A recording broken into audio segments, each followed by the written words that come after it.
Assalamualaikum warahmatullahi wabarakatuh. Waalaikumsalam. Salam solidaritas. Kembali lagi di podcast Lain Indonesia. Dan hari ini kebetulan saya sedang berada di Karawang di Sekretariat Federasi Serikat Buruh Kerakyatan Indonesia. Dan langsung saja di samping saya ada Kang Usman Sofia. Oke. Ya, gimana Bung? Kabarnya Bung? Alhamdulillah sehat Kang. Jadi assalamualaikum warahmatullahi wabarakatuh. Selamat solidaritas untuk kita semua. Terima kasih nih Kang atas waktunya. Oke. Ya sebenarnya saya seharusnya berterima kasih karena sudah diizinkan untuk bermain-main berkunjung ke kantor Federasi Serbuk.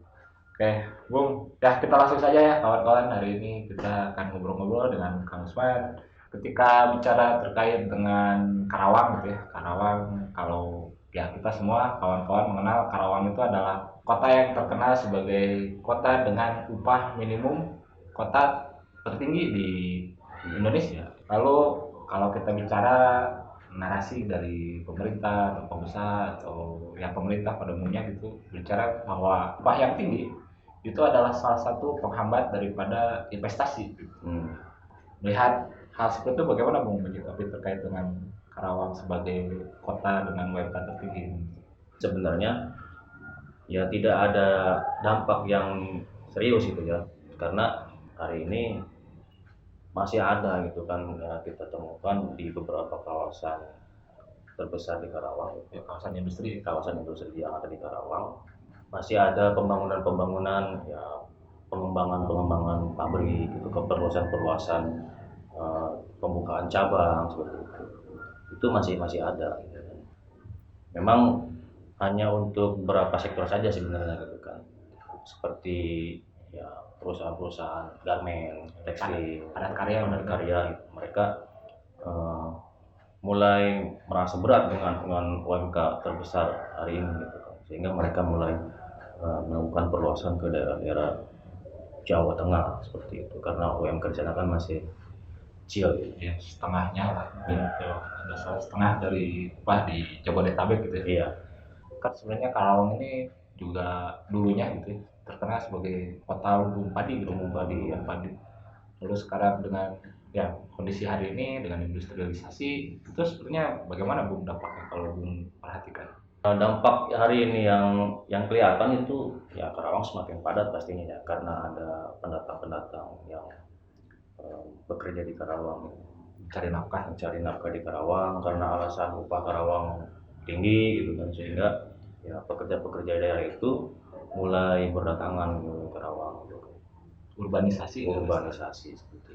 Salah satu dampak terbesar itu ya dengan adanya perluasan industri gitu kan, kemudian peralihan fungsi lahan menjadi pemukiman, ya, kita kekurangan ruang untuk area-area serap air gitu kan, sehingga ketika curah hujan tinggi ya Karawang seperti yang kita saksikan kemarin kan ya menjadi di daerah terdampak banjir itu yang sangat parah sekali.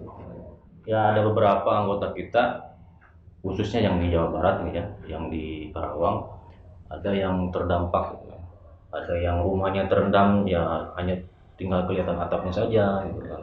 Itu kawan-kawan yang rumahnya berada di bantaran kali gitu kan, Citarum dan Cibeet gitu. Action dari kita dari serikat, dari Federasi Serbuk Indonesia sendiri ya, pertama mungkin yang sudah kita lakukan hari ini adalah penggalangan dana seperti itu. Kita membantu meringankan beban kawan-kawan gitu kan, walaupun memang tidak besar itu kan, tapi ada ya sebagai wujudnya kita peduli satu sama lain gitu kan. Solidaritas dengan kawan-kawan sendiri. Solidaritas menjadi salah satu ciri khas daripada serikat buruh Ya, karena mungkin ya kekuatan serikat buruh adalah solidaritas sebenarnya. Ya, ini mungkin suatu hal yang sering dibicarakan tapi sangat sulit untuk dibuktikan karena para pelakunya kadang susah untuk menyampaikan faktanya. Yaitu terkait dengan ketika misalkan seseorang ingin masuk bekerja maka dia harus melakukan penyogokan. ya. Nah, bagaimana Bung pendapat Bung atau pengalaman Bung terkait dengan praktek-praktek seperti itu sebenarnya? Terus dampaknya bagi si pekerja itu seperti apa sih? Istilahnya kalau di Karawang itu ada ADM-nya gitu kan. ADM. ADM-nya saya nggak ngerti ADM itu apa ya. Administrasi Administrasi mungkin. Padahal seharusnya kan tidak boleh seperti itu. Ya. Kita bekerja mencari uang, tapi untuk mendapatkan itu kita harus keluar uang. Gitu. Cuman memang jadi seperti kebiasaan ya di hari ini gitu di Karawang, ketika ingin masuk perusahaan ya harus ada uang yang dikeluarkan gitu kan, karena sistem penerimaannya itu yang membuka ruang untuk praktik-praktik penyeludupan itu terjadi gitu. Bagaimana hari ini calon-calon pekerja khususnya yang berasal dari Karawang sendiri itu kalah saing dengan pendatang gitu. Karena ada praktik itu. Kemudian juga banyaknya yayasan-yayasan outsourcing itu kan semakin mempermudah praktik-praktik. Sebenarnya berapa Bung nominal untuk ya yang harus dikeluarkan oleh si calon pekerja ini untuk bisa masuk?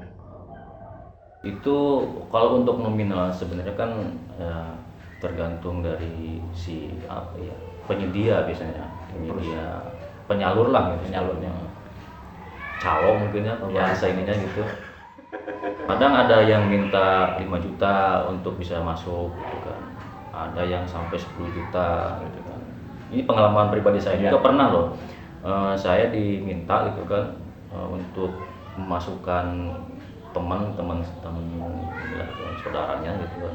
Bisa nggak Bang bantu masukin saya ke tempat kerja Abang gitu. Nanti adalah uang rokok gitu kan 5 sampai 7 juta. Ada yang sampai nawarin seperti itu ke saya gitu kan. Sebenarnya itu kendala gitu kan. Kita mencari kerja tapi harus mengeluarkan uang gitu kan. Bayangkan saja kalau misalkan harus masuk kerja kita harus ngeluarin uang sampai 10 juta gitu kan. Itu kira-kira sampai bulan upah mungkin ya. Kerja bakti lah kita 2 bulan di sana gitu kan, karena upahnya untuk mengganti uang masuk gitu. Uang masuk gitu ya. Dan ya itu juga mungkin jadi salah satu hambatan dalam ya praktek kawan-kawan untuk melakukan pengorganisiran gitu. Ya. Bicara tentang pandemi COVID-19 gitu ya. Bulan Maret ini mungkin kita akan merayakan 1 tahun anniversary ya. Ya bukan maksud kami untuk merendahkan atau bagaimana terkait dengan dampak COVID-19 ini gitu, tapi karena mungkin ya kita juga sama-sama terdampak gitu ya terkait dengan hal ini. Ya. Sekarang sudah 1 tahun, seharusnya mungkin ya tentunya hal ini juga memberikan banyak pelajaran gitu ya bagi serikat buruh tentunya terkait dengan kasus-kasus PHK, dirumahkan, terus juga mungkin ya tentunya dampak kesehatan juga gitu ya terkait dengan kawan-kawan yang terdampak COVID-19 ini. Terus seperti apa Bung menyikapi terkait dengan COVID-19, pandemi COVID-19 yang sudah berjalan 1 tahun ini? Ya kalau kita ke belakang sedikit gitu ya mundur gitu kan, sebenarnya kan ini buah dari apa ya, ketidakseriusan pemerintah dalam penanganan COVID ini gitu kan. Efek dominonya memang sangat-sangat besar sekali. Nah, untuk di Serbuk sendiri ada beberapa kawan kita yang memang secara langsung terdampak gitu kan. Ada beberapa anggota yang hari ini dia di WFH kan gitu. Ada yang harus menjalani karantina gitu kan, dia tidak boleh keluar dari area perusahaan dan kita boleh pulang ke rumah gitu kan. Secara signifikan memang untuk Serbuk sendiri tidak ada yang sampai kawan-kawan Serbuk di PHK dengan alasan COVID sebenarnya gitu kan. Ya, lebih banyak kawan-kawan itu ter-PHK ya karena alasan habis kontrak seperti itu. Bicara PHK sebenarnya kan itu sudah jadi ya, tiap tahun ada lah gitu kan PHK. Dengan adanya pandemi atau tidak ya cuman dengan adanya COVID ini jadi semakin melegitimasi ya perusahaan-perusahaan melakukan itu pemutusan hubungan kerja gitu ya. Banyak ya paling yang kita dorong kehadiran pemerintah dalam hal ini gitu kan, seperti apa, karena banyaknya PHK yang dilakukan oleh perusahaan, kemudian kawan-kawan buruh melakukan pengaduan ke pengawasan tenaga kerjaan, ya memang tidak ada respon positif ya, gitu kan. Dengan alasan COVID ini ya pemerintah memang seakan tidak punya jawaban gitu kan untuk permasalahan ini gitu kan, sehingga ya kawan-kawan harus berusaha sendiri. Sebenarnya pandemi ini justru malah semakin membuka gitu ya bagaimana buruknya sistem jaminan kepastian kerja, ya, sistem yang memberikan upah layak bagi para pekerja gitu ya. Kita sama-sama mengetahui bahwa buruh itu dengan mudah untuk di PHK, buruh itu dengan mudah untuk upahnya dipotong gitu. Berhubung masih terkait dengan pandemi gitu, ya kita sama-sama mengetahui bahwa dengan adanya kebijakan pembatasan sosial, dilarang untuk berkumpul gitu ya. Lalu dampaknya seperti apa Bung terkait dengan kebijakan tersebut ya bagi serikat buruh dalam melakukan pengorganisiran dan kegiatan-kegiatan serikat yang lainnya? Ya, dalam hal pengorganisiran tentunya COVID ini menjadi sebuah kendala yang sangat serius ya. Kita tidak bisa mobile gitu kan dalam melakukan perluasan gitu kan. pendampingan kawan-kawan yang berkasus. Kita tidak bisa lagi datang ke perusahaan banyak-banyak gitu kan. Kemarin salah satu contohnya kemarin lah gitu, kita ketika ada satu basis yang bermasalah, ya kita datang ke perusahaan cuma 10 orang gitu kan, dibubarkan sama security kawasan sebetulnya. Itu sangat jadi kendala lah gitu kan. Kemudian ketika ada kumpul-kumpul, ya ketahuan sama perusahaan harus rapi, harus swab gitu kan. Kalau jadi alasan itu kan, jadi alat perusahaan ya untuk PHK juga nantinya gitu kan. Itu jadi satu kendala kan. Sebagaimana kita ketahui kan ya Omnibus Law sudah disahkan dan kemarin beberapa aturan turunannya sudah dikeluarkan juga. Dan lalu bagaimana Bung menurut Bung tantangan ke depannya atau bagaimana apa yang dipersiapkan oleh serikat buruh? Sama-sama kita tahu bagaimana proses penyusunannya, dari proses penyusunan sampai pengesahan ya, kita sebagai buruh kan tidak sama sekali diikutsertakan, tidak diakomodir kepentingannya. Ya pastilah itu akan menjadi tantangan yang sangat berat ke depan, terlebih lagi ditambah dengan adanya pandemi ini itu kan semakin sulit. Ya, paling upaya-upaya yang paling relevan hari ini itu menurut saya untuk mengcounter gitu ya, itu kan paling tidak sedikit mengurangi dampaknya gitu kan. Kita melakukan penguatan di basis-basis dengan mendorong agar basis yang belum ber-PKB gitu kan untuk segera melakukan perundingan kerja bersama dengan perusahaan. Kemudian ketika sudah yang ber-PKB itu harus lebih dibaguskan lagi PKB-nya gitu kan. Sisi positifnya itu ya karena Omnibus Law ini tidak hanya berbicara tentang kerjaan ya, karena di sana juga ada yang mengatur mengenai pertanahan, isu lingkungan yang itu menjadi pemantik gitu kan bagi gerakan-gerakan, tidak hanya di gerakan buruh gitu kan. Bagaimana hari ini ya kita di Serbuk sendiri kan membangun aliansi gitu kan. Kita bekerja sama dengan Serikat Pekerja Tani Karawang, kemudian juga dari aliansi mahasiswa Karawang gitu kan, untuk sama-sama kita ya bergerak memperjuangkan agar Omnibus Law ini dibatalkan. Itu sudah beberapa kali terjadi gitu kan, aksi-aksi kita sama-sama turun ke jalan gitu kan di pemerintahan daerah, di Pemda.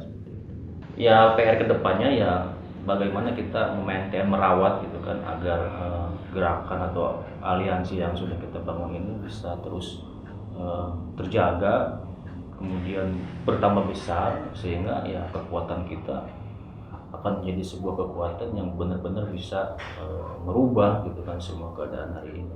Jadi bicara Omnibus Law pandemi memang jadi sebuah tantangan yang sangat berat ya ke depan. Seberat apapun tantangannya ya kita harus berani melawan itu semua. Jadi optimisme itu harus tetap ada, harus tetap dibangun gitu kan. Kita tidak boleh menjadi ya pesimistis karena tantangan depannya semakin berat. Justru itu harus menjadi pelecut ya, menjadi pemicu kita untuk semakin bagaimana ke depan kita semakin kuat gitu kan, melakukan pengorganisiran, membangun kekuatan. Kalau kita pesimis, melemah ya habislah kita gitu kan. Malah akan semakin ya penindasan itu akan semakin nyata. Maka oleh karena itu ya menjadi penting bagi kita gitu kan, untuk yang hari ini kawan-kawan belum berserikat gitu kan, karena ada dampak Omnibus Law gitu kan, ya kawan-kawan harus berserikat, karena dengan berserikat kita menjadi, ya ada sebuah wadah perjuangan. Bagaimana dengan berserikat kita bisa memahami, Ya karena hanya dengan berserikat lah gitu ya, bagaimana posisi tawar para pekerja menjadi ya sedikit lebih setara lah dengan pemberi kerja gitu. Kenapa ya mungkin dengan adanya Omnibus Law ini ya menjadi keharusan seharusnya bagi para pekerja untuk berserikat gitu. iya, karena kita nggak bisa tuh menggantungkan harapan gitu kan, bahwa pemerintah bisa menyelesaikan permasalahan-permasalahan di tempat kita gitu ya. Salah satu caranya itu kita harus berserikat. Dengan berserikat kita menjadi kuat gitu kan, karena solidaritas, kolektivitas akan terbangun di sana ketika kawan-kawan berserikat. Akan berbeda ketika kita ya memperjuangkan hak kita secara individu. Baik, Bung Musman, mohon maaf karena waktunya terbatas. Ya. Dan ya sekali lagi saya ingin mengucapkan banyak terima kasih karena sudah diizinkan untuk berkunjung ke Federasi Serbuk. Dan mungkin ada kata-kata terakhir yang ingin disampaikan terkait dengan ngobrol-ngobrol kita hari ini. Ya, dengan kondisi hari ini bagaimana kita dituntut ya, harus bekerja keras itu kan, bagaimana sebagai sebuah serikat kita harus terus melakukan pengorganisan, penguatan, kemudian ya kita juga harus memperbanyak relasi aliansi gitu kan, agar kekuatan buruh ini ya semakin besar gitu, sehingga kita bisa ya merubah kondisi hari ini. Yang terpenting lagi bahwa kesolidan, kolektivitas itu adalah alat utama kita sebagai sebuah organisasi. Maka penting bagi sebuah organisasi serikat untuk terus melakukan ya memperkuat perkawanan, kemudian lagi memperhebat perlawanan kita terhadap ketidakadilan yang hari ini kita rasakan sebagai sebuah serikat pekerja. Ya, Terima kasih, Bung. Baik, Bung Musman, sekali lagi saya mengucapkan banyak terima kasih karena sudah diizinkan main-main ke sini. Siap, sama-sama. Ya. Harapannya nggak menjadi akhir ya pertemuan kita gitu kan. Pertemuan ke depan akan lebih sering terjadi lagi hal seperti ini. Baik, kawan-kawan, sekian dulu edisi podcast kita hari ini. Terima kasih sudah menonton dan tetap bahagia, tetap semangat, salam solidaritas, panjang umur solidaritas, dan hidup buruh yang melawan. Hidup buruh yang melawan. Hidup.